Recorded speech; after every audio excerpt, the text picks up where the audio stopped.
दंडोत प्रणाम. मायबापो, आपण दृष्टांताचे अर्थ बघत आहोत.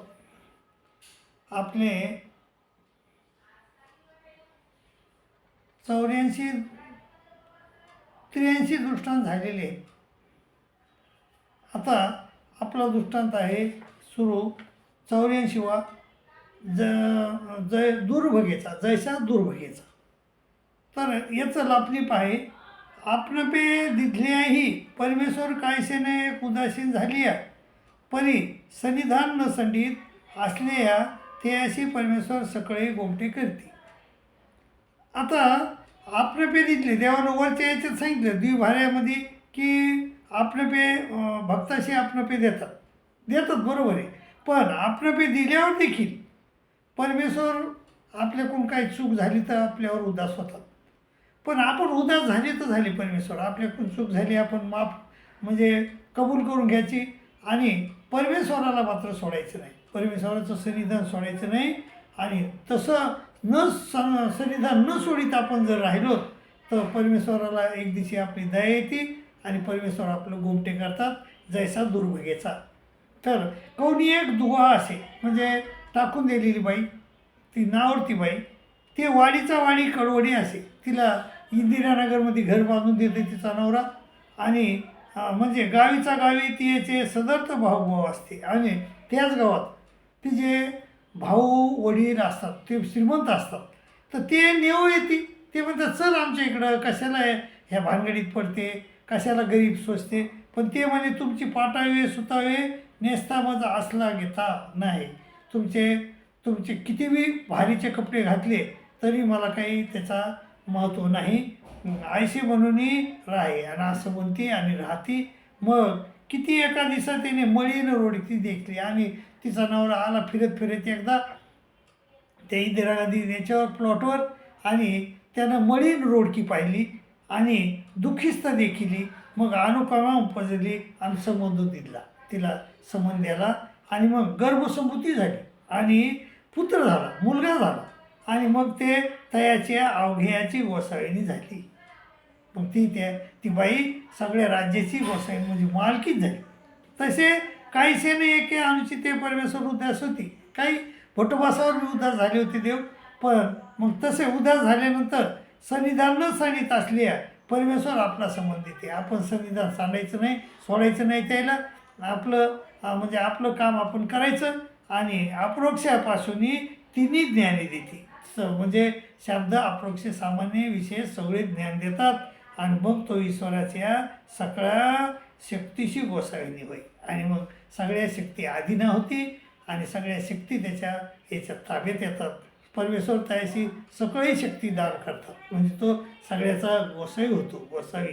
तर तसे त्याप्रमाणे मायबाबो, तर त्याप्रमाणे आपण जर शारीरिक मानसिक दुःख सहन केले तर आणि आपल्यावर जरी परमेश्वर उदास झाले तरी आपण त्याचं सन्निधान न सांगित आपण राहिलो तर आपलं परमेश्वर भलं करतातच, त्यांना आपली कणव येतेच एक दिवस.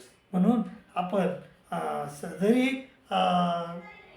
आपण अनुसरण घेतलं नाही, एखादी चूक जरी झाली तरी आपण म्हणजे सन्निधान न सांगता म्हणजे आपण वचनरूप परमेश्वराचं सन्निधान सांडू नये आणि सोडू नये आणि परमेश्वराचं चिंतन करीत राहा. मग एक दिवस परमेश्वराला निश्चितच दया येते आणि आपलं ते भलं करतात. आता याचा पुढचा दृष्टांत आहे हो शेळ्या पाळण्याचा. त्याचं लापणीक आहे सन्निधान नाही पण तेनेच धर्मे वर्तावे. आपल्याला सन्निधान नाही, एक सन्निधान आणि असन्निधान. सन्निधान म्हणजे परमेश्वर ज्यावेळेस अवतार धारण करून येतात त्यावेळेस आपल्याला त्यांच्या संग राहण्याचा योग आला, त्याला सन्निधान म्हणतात. आणि असन्निधान म्हणजे परमेश्वर नाहीत आणि आपण त्या धर्मात तर आहोत पण मग त्याला म्हणतात असन्निधान. तर सन्निधानी नाही पण तेनेच धर्मे वर्तावे. पण सन्निधान नाही आपल्याला, पण जे सन्निधानीचे लोक येतं त्या सन्निधानाच्या लोकांसारखं आपण वागायला पाहिजे. तर जैसा शेया पाळण्याचा, कोणी एक शेया पाळणं असे, एक बाई असते पतिव्रता, ते आपल्या पतीच्या धर्मीवरते, ते आपल्या पतीच्या मनाप्रमाणे वागते, आपल्या पतीची सेजे आणि कशी विगोने देते, ते आपल्या पतीच्या सेजेला ते कोणाला निजू देत नाही आणि कवनाची वास न पाहिजे आणि आपणही कवनाची वास पाहत नाही. म्हणजे ती बी अविचारी राहते आणि तो बी अविचारी राहतो. म्हणजे आणि तियेच्या देखो एकी तियेची पुसो पुसो सुद्री ही तशीच होते आणि तिची दासी असते. ती दासी बी त्याचप्रमाणे वर्तते आणि तरी तेच गती तियसी तेच होय, तेच गती तियसी होय. मग ती त्या पतिव्रतेला गती होते, तीच गती त्या बाईला होते. कोण्या? सुद्रीला, म्हणजे तिच्या नौकरणीला म्हणजे दासीला.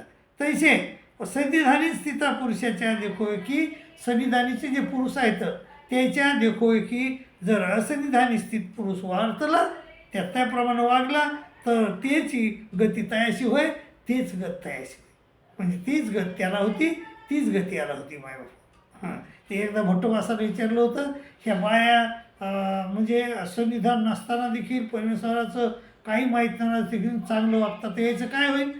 ते भट्टोबास म्हणले, जीच बायसाची गत होईल तीच गती यायची, असं आहे मायबाप. तर आता पुढील दृष्टांत आहे सुन्या जैसा पोळले या सुन्याचं. मायबाबा त्याचं लापणी काय आहे? कैसे वर्तावे पा असंविधानी आपण कसं वर्तलं?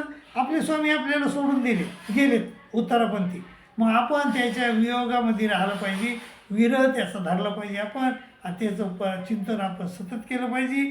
आणि कसे राहिलं पाहिजे आपण? कैसे वर्तावे पा ना काहीसे नाही सुख न व्हावे, कुठंच आपल्याला सुख येऊ नये असं वाटतो आपण. जैसा पोळले या सुन्याचा. माय बाबा, पोळले सुने असे एक जखम झालेलं कुत्रं असते, ते तयाशी कवनी ठाई सुखाशी नाही, त्याला कुठंच सुख येत नाही. वळचणी खाली निघे परी सुखाशी नाही. कालवाडात जातो तो गौऱ्याच्या कालवाडात, तिथं बी त्याला सुख नाही. ऐसे आखंड जळतच असते ना, आता असं त्याचं दुःख होतच असते त्याला आणि तो फिरतच राहते. तैसे ईश्वरी विर्या पुरुषाशी कवनी ठाई सुखाशी नाही. तसा ज्याला ईश्वराचा विरह भागलेला आहे त्याला कुठंच सुख येत नाही. स्थान देखील या सुखाशी नाही, प्रसाद नमस्कार लिया सुखाशी नाही, तर वास्तविक भेटले या सुखाशी नाही, भिक्षू भेटले या सुखाशी नाही, पण शास्त्र आठवलेही सुखाशी नाही. ऐसा आखंड जळतच असे. मायबाबा, त्याप्रमाणे आपण असन्निधाचे आहोत आणि असन्निधानी आपण त्याप्रमाणे पोळले या सुन्यापरी असं असायला पाहिजे.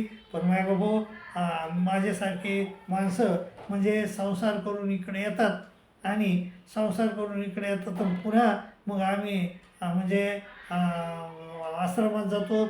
आश्रमात आम्हाला दीक्षा देतात बाबा लोक, परंतु आम्ही काही झालं की पुन्हा आम्ही आमच्या घरी जातो. आणि आज आम्ही पोळलेले असुन्यापरी नाही, पाळले असुन्यापरी आहोत. आमची तिथं गत कशी होती? पाळले असुन्यापरी. जर आमची जी सुनबाई आहे त्या सुनबाईचं आम्ही पाळलेलं कुत्रंच होतो मायबाबा. तर मायबाबा, आपण का होतो पाळलेलं कुत्रं? कारण आपण देवाचं ऐकत नाहीत आणि परमेश्वराचा विरह भावत नाहीत. परमेश्वराच्या विरहामध्ये आपण देशाच्या शेवटी जात नाहीत, झाडाच्या तळवटी बसत नाहीत आणि चिंतन करत नाहीत मायबाबा, आणि देवाचं ऐकत नाहीत. आणि त्यामुळं आपली गत ती कशी होते? त्या पाळल्या सुन्यापरी होते मायबाबा. आपण जर अनुसरण घेतलं म्हणजे दीक्षा घेतली तर देशाच्या शेवटी गेलं पाहिजे, झाडाच्या तळवटी बसलं पाहिजे आणि रात्री देवळाच्या कोणती झोपलं पाहिजे आणि आयुष्य असंच भ्रमत आयुष्य आपलं कडीला लावलं पाहिजे, असं सर्वज्ञ श्री चक्रधर स्वामी महाराजाचं मत आहे. मायबाबा, तसं वागलोत आपण तर परमेश्वर निश्चितच आपल्याला सुख फळाला देते, आपल्याला मोक्ष देते, त्याच्या स्वरूपात लीन करून घेते आणि आपल्याला त्याच्या समान करते मायबाबा. तर त्याच्या समान व्हायचं असं तर त्या सर्वज्ञ श्री चक्रधर स्वामी महाराजांना सांगितल्याप्रमाणे वर्तन करा आणि आपलं भलं करून घ्या, अशी मी तुम्हाला नम्र विनंती करतो. तुमची रजा घेतो. दंडोत प्रणाम.